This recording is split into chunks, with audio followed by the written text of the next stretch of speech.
Hi friends, it's me, Liberty.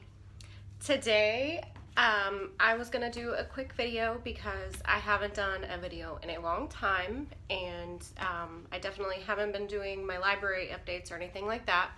It's been quite busy around my house with the quarantine and the homeschooling and working from home and all of that with 3 kids, so it's been quite an interesting experience over the last few months, so I haven't been getting as much reading time as possible as I like, as usual. So, but I have been reading. I don't ever stop, I don't think. That's one of my coping skills. But, today I wanted to touch base with everyone and do a library episode. So, today this is a trigger warning. I'm going to be discussing sexual trauma, PTSD, things like that. So trigger warning now. If you can't handle it, turn off, move away. Hit the like if you want. I'd like it, but if you can't sit with this, I understand, and I will catch you on the next one. But today I'm going to discuss my reading of The Courage to Heal, a guide for women survivors of childhood sexual abuse. It's by Ellen Bass and Laura Davis. I actually bought this book a long time ago and finally got the courage to read this book over the last couple of months. I have the workbook too, which I've been working through as well. So it's a very thick, big book. So it's intimidating. The title alone is intimidating. The topic alone is intimidating. And the content, whew. Okay, so some of you may know that I have been actively writing my own book through the last 3 years that I've been actively healing from my wounds. After reading this book, I'm like, wow, I don't even know if I should write a book because basically my book pretty much mirrors this book. It was just kind of funny while I was going through doing some of the exercises,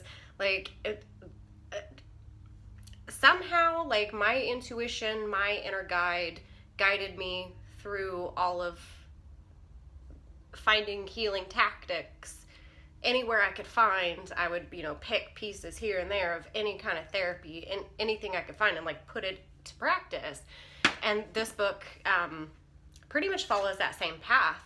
There is meditations, guided imagery, writing exercises, art exercises, just so much healing in this book. I was amazed, and it was funny to me because, like I said, the book I've been writing, pretty much I have been cataloging my own healing from the various strategies I have put into place, and I have found a lot of what they found, and they wrote this book in the 80s. I think this book is literally older than me. But it's amazing that healing is possible for us. We may have been hurt so badly as children, but healing is possible. Even if you're strung out on heroin for years, you can come out of this. If you face the trauma and you heal it, you can come out of it.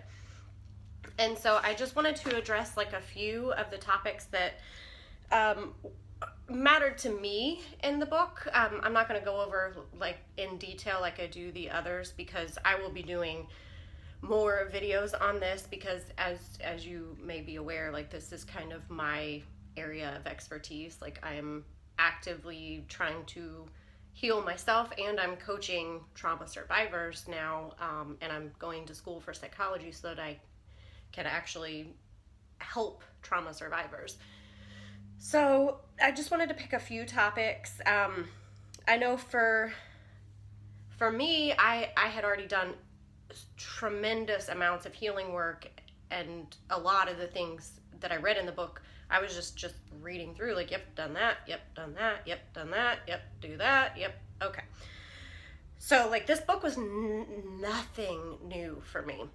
Like, and that was kind of shocking for me because I pick, like, I try to learn as much as possible. And so it was like an affirmation to me that the last 3 years that I have been going hyper speed in my healing has been for something. Like, I've actually been doing something, and like, it's working. Holy shit, it's working. But so I really enjoyed the meditations at the beginning. It was nice to find the safe space and find the container, which, you know, I had already done some of that, and I think my videos on that are private. Sorry, you guys, you haven't seen my meditations that I created because those are private.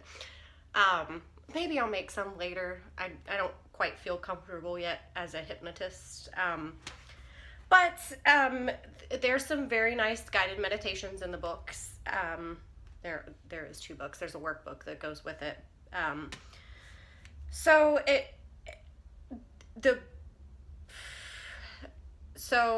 it goes through a process of healing. You know, when you first start healing from childhood sexual trauma, it becomes an emergency. Like, when you start seeing the pictures in your mind, when you start feeling the sensations in your body, and you don't know what the hell is going on, it's an emergency. Like, your body feels like it's an emergency. Like, you have to do something. Like, this, you cannot survive in this place.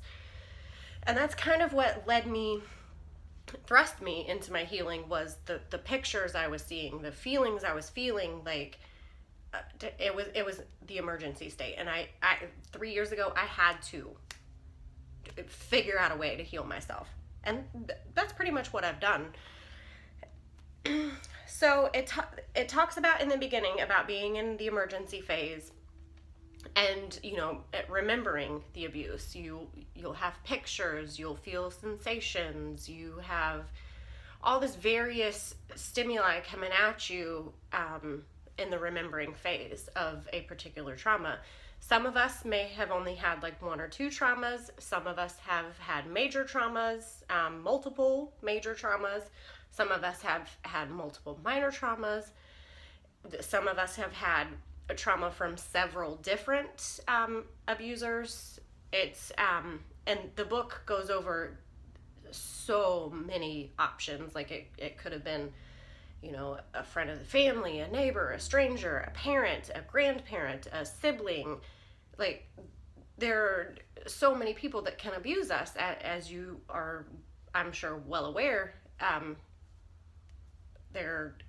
So the ways of remembering for us, you know, the way we were traumatized affects the way we do remember. Some of us, like me, I have never forgotten some of the traumas, you know, and that's basically what started me on my healing journey. Was I always had the pictures. I knew I had several pictures. I knew, you know, some of what had happened. I never fully went through a process of the full memory until recently, but I always had the pictures, and they would fly up in the most inappropriate times, like in the shower, brushing my teeth, in a meeting, driving to work. Like, literally, you name it, like, the pictures would just, here you go, here's unwanted pictures, remember this. So it was overwhelming for me when I first started remembering. When I was putting all of my pieces together about 3 years ago is when I finally was like, okay, like, I can't take these pictures anymore. I have to do something with them. So that's when I started my process. And so it goes through talking about remembering, and then it also goes through about breaking the silence, which I don't know if everyone has gone through with the whole Me Too movement. The Me Too movement has helped a lot of us break our silence. I know for me, I had broken silence long before the Me Too movement. That was like my coming of age, I guess, was that, you know, yes, I am a survivor and I am dealing with this. And so, like, one of the exercises in the book was like to go through your support system, and then you circle the people that know you're a survivor, and it's like every single person in my circle, outer circle, everyone knows I'm a survivor. I'm not, I have broken my silence a long time ago. So it talks about ways to break the silence, and how to go about that, and how to cater to your needs during the times of breaking the silence. And so that was kind of helpful to read through, and they share other survivor stories in the book, like all throughout the book. I believe both of them are survivors themselves, and then they have, I think, like 20 women or something that they included in their book portion, writing about what their experiences too. They've just like sprinkled it in. And so, excuse me.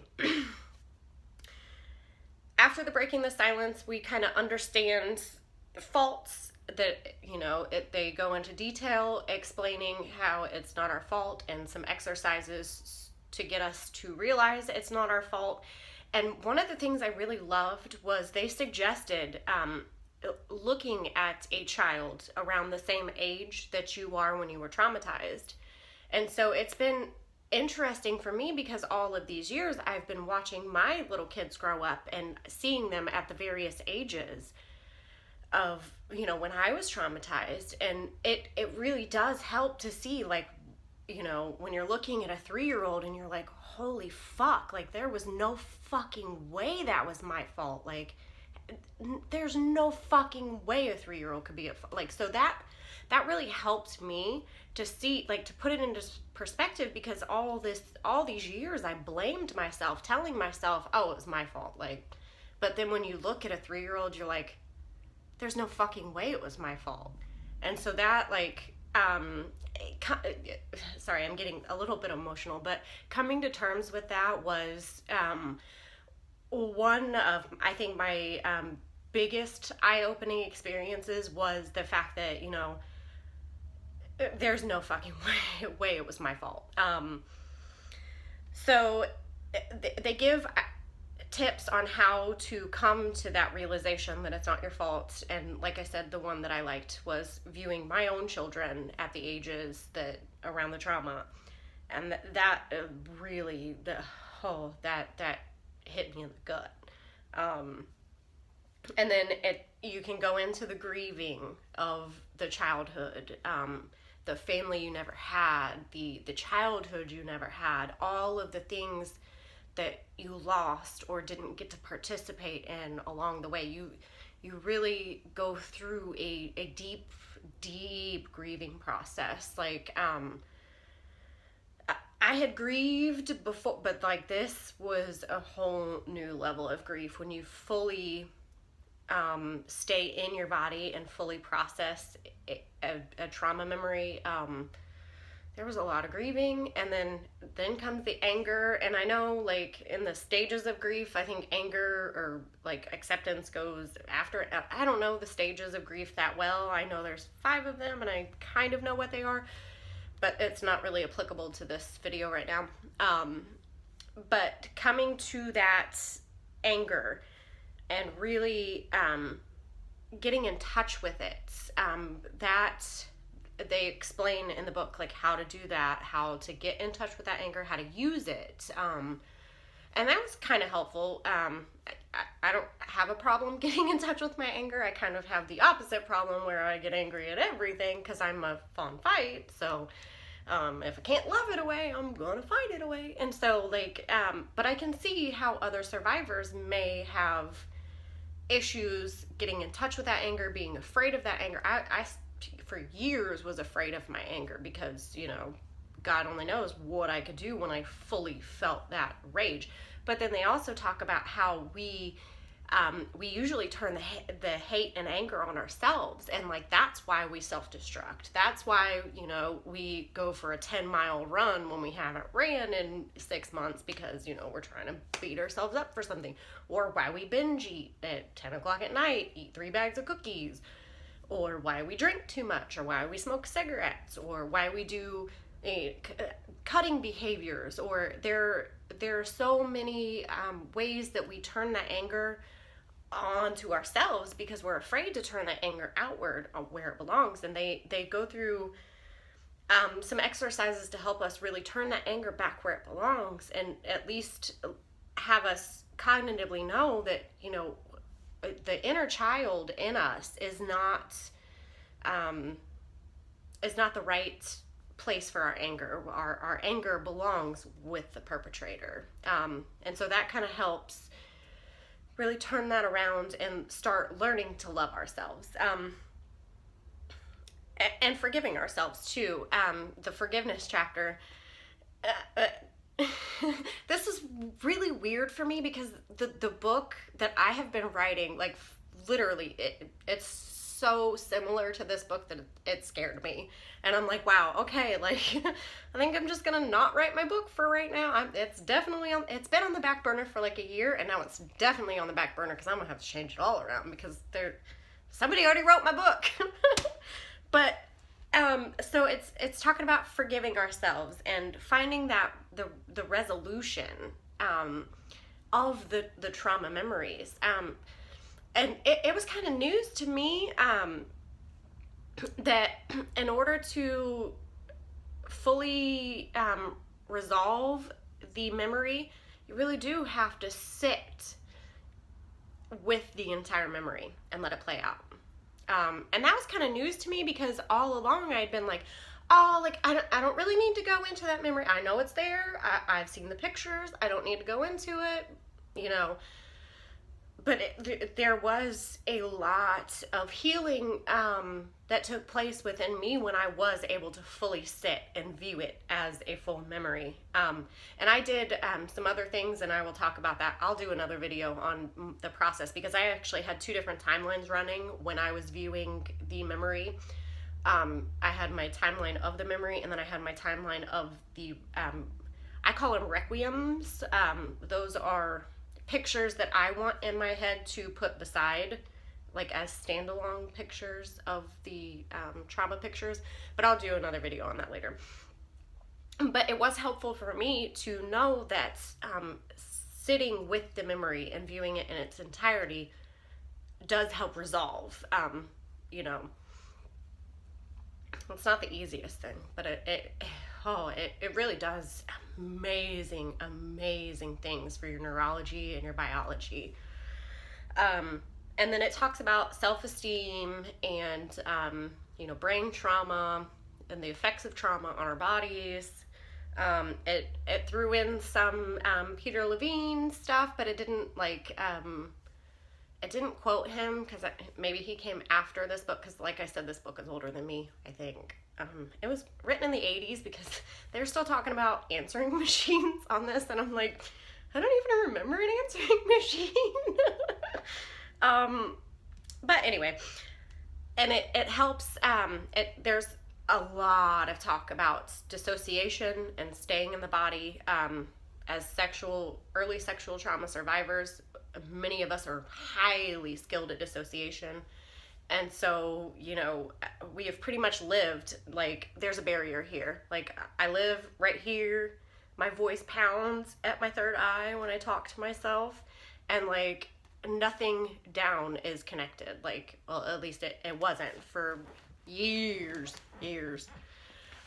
And so it helps talk about how to stay associated, how to stay in body, how to recognize when you are checking out, and how to verbalize that to someone else. Like, say you are practicing some intimate behaviors with a partner and you tend to check out and you just go somewhere else while the event is taking place. It talks about how to check in with a partner and, you know, be like, hey, I'm somewhere else right now, we need to stop. Or, you know, oh, I'm somewhere else right now, ground me, like, you know, bite me, something like, oh, sorry, that's my personal stuff. But, like, one lady said, like, she liked to feel her husband's, like, face hair or something. You have to bite me to wake me up.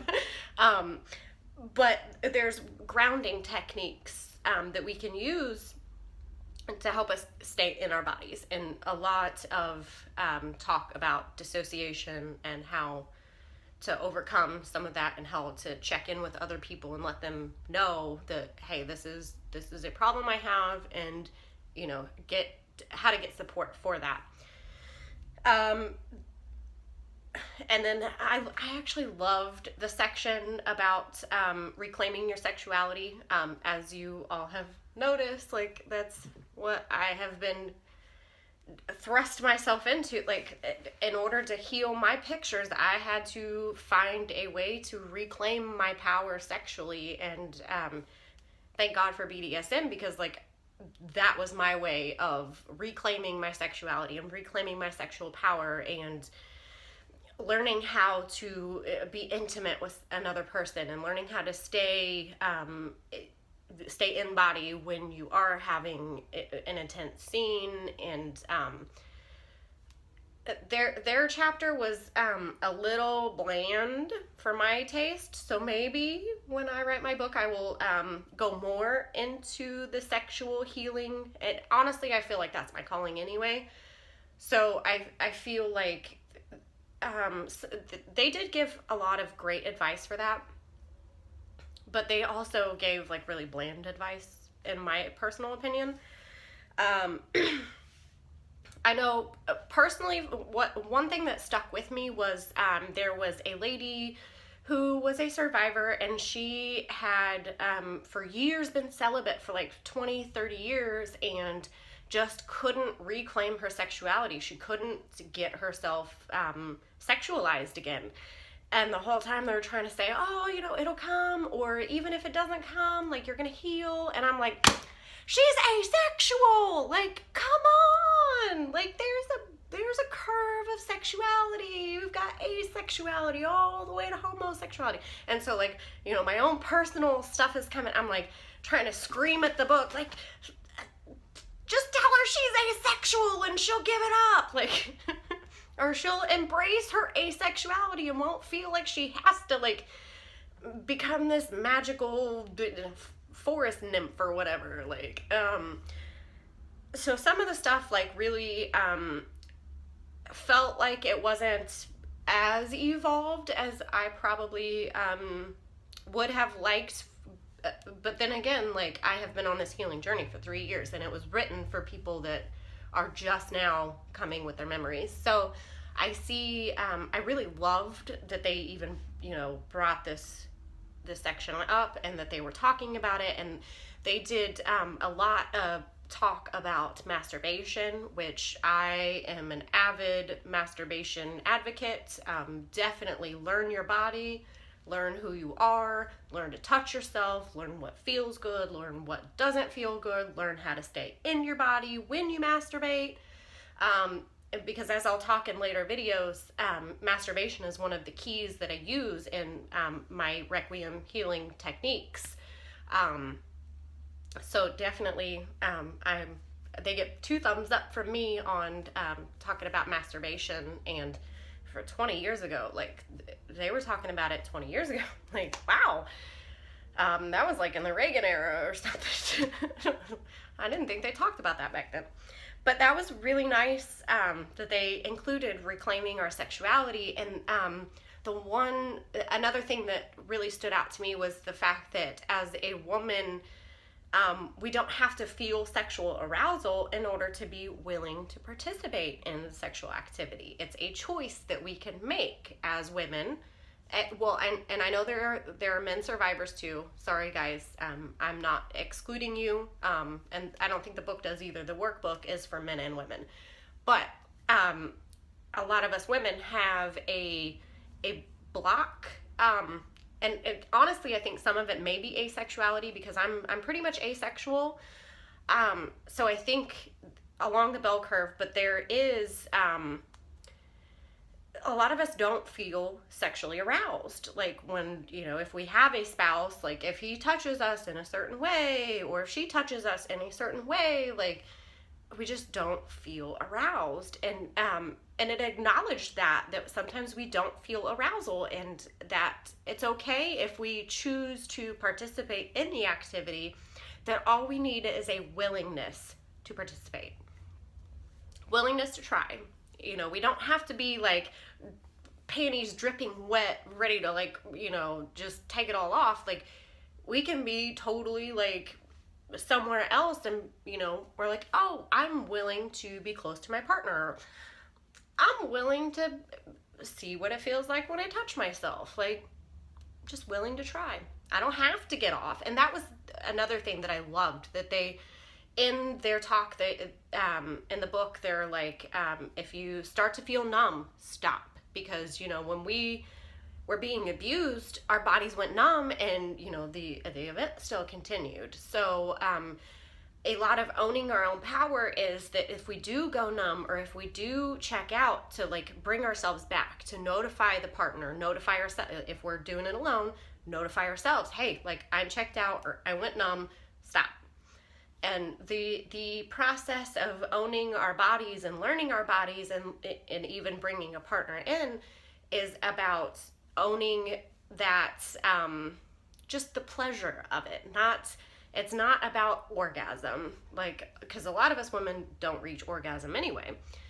So it's about just feeling the pleasure, feeling the sensations, staying with it, learning what we like, and not about like, oh, like, I'm doing this so I get to this. Like, it's like, the orgasm is not the point. The point is to feel good in our bodies, feel good with ourselves, interact with a partner, you know, have actual intimacy. And so I really liked that part. And then there was a little section on parenting. And then there was a section on if you have family, if you are still in touch with your family, how to relate to them. Some of you may still be in contact with your families. A lot of us are not. And if you are, more power to you. You got a lot of stuff to deal with, especially if your family was not supportive of you, not believing you, or were the perpetrators themselves. Like, I don't know if I could do that, to be honest. I'm blessed that my father killed himself, and my brother is in prison, and my mom abandoned us long ago. So, like, I'm basically an orphan by myself. So I don't really I still read the chapters on family and disclosing and all of that, but like, a lot of that stuff didn't apply to me. But I did like that they included all of this, because, you know, for some people it is important that they maintain contact with their family, even if their family were the perpetrators. And so they talk about how to maintain contact with your rapist. Like, if, like, God forbid they were your father or your grandfather or your uncle or your cousin or your brother, they talk about ways for you to maintain that family bond, which, you know, I don't know if I could do that, but I'm so glad that they provided that section, because I know a lot of you can't extricate yourself from your family. You're kind of stuck. And I don't even know if it's stuck, but like, your inner child desires that family contact. But, you know, if that does apply to you, and you want to maintain contact with your family, and they have been betrayers or abusers, that section is available for you to review. The greatest takeaway for me is in the start of the book, and it's in both books, the book and the workbook. And I guess when she does workshops, she asks, or people will ask her, you know, how healed am I? Or am I healing? Or how will I know that I'm healed? Or any of those numerous questions about, like, where we are at in our healing journey. And her answer to them is, how are you taking care of yourself? And I was like, wow, okay, like, so I don't have to judge, you know, how many pictures I see flashing in my head a day, or how many times, you know, my skin feels crawly, or how many times that I want to avoid sex or intimacy or relationships. It's how am